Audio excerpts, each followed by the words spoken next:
Hello everyone and welcome back to my YouTube channel. Today I'm going to be assisting in the Roots and Refuge book talk for reliable information. I watched the video last night and it's a big topic to cover, and it's really helpful to have all this information together.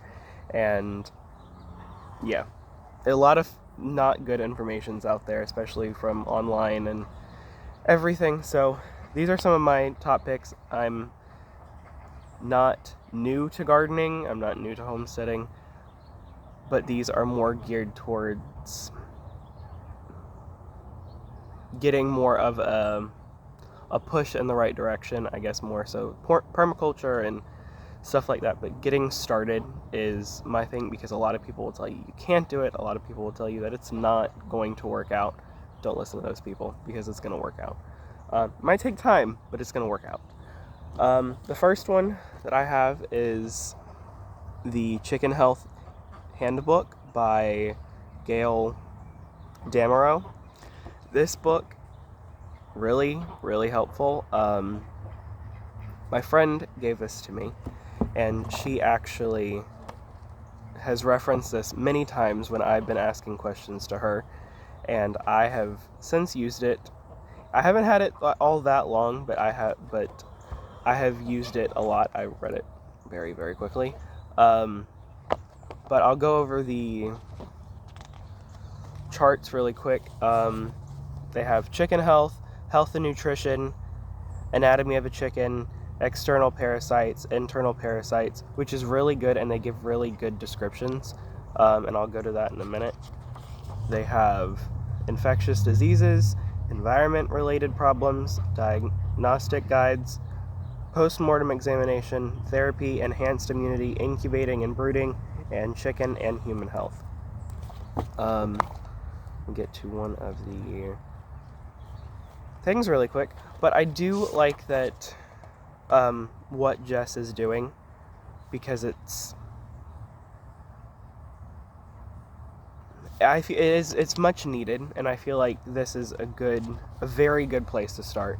And yeah, I'm excited to be able to go into, or be able to aid in this process and help out some other people. I'm trying to find one of these charts, and I'm not. Okay, that's too gruesome. I have obviously not looked at this in a minute, but I can't find. I was going through this last night and I saw all the charts that I needed, and now I'm over here looking for it and I can't. But there are a few other ones that I have. I'll talk on those right now, that I'm not trying to get across, but sorry for this long awkward silence. I'm trying to get these to, they're already pretty big books, obviously, and I'll show them to you in a second. They're already pretty big books, and these are more geared towards beginners, and I like that, because beginners need somewhere to start. And I know there's the Chicken Health Handbook, Gail Damerow, really good. This is some of the charts that I was mentioning, and it just goes over like which ones are identical to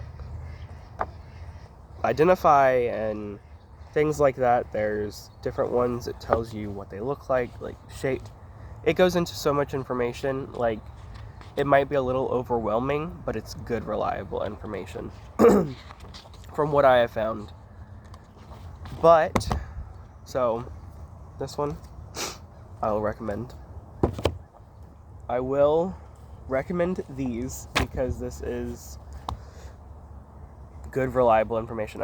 I've found myself turning to these, especially in times of not wanting to keep going because of what other people have said, or just feeling really down and low, and then reading these, it's rejuvenating for me. The Rooted Life by Justin Rhodes. I know. It's pretty self-explanatory, but it tells you how to get started, and just it's a lot of inspiration, which I think a lot of people need, especially when they're first getting started. I'll just go over some of the chapters really quick. If I can homestead, you can too. Starting smart, gardening basics, raising chickens for eggs, raising chickens for meat,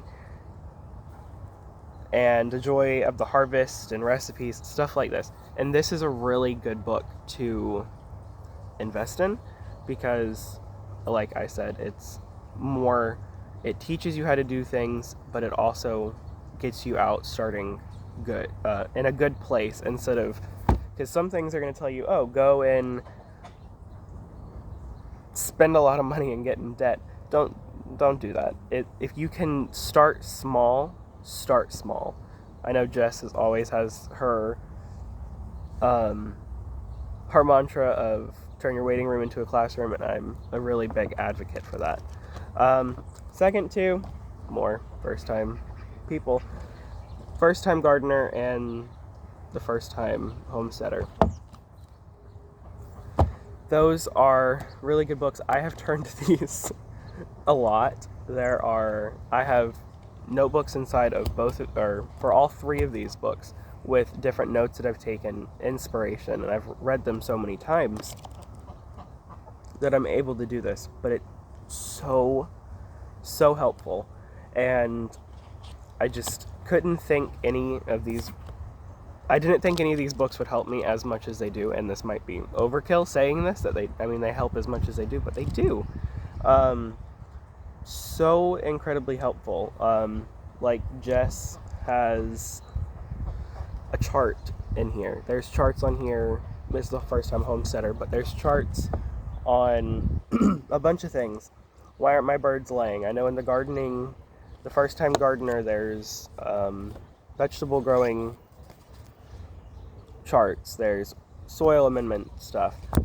Everything that you could possibly, I say that you could possibly ask for when you're first starting out, are in these 3 or 4 books. Yeah, the chicken one, yeah. But if you're gardening and just homesteading, The Rooted Life and Jessica's 2 books are really good places to start.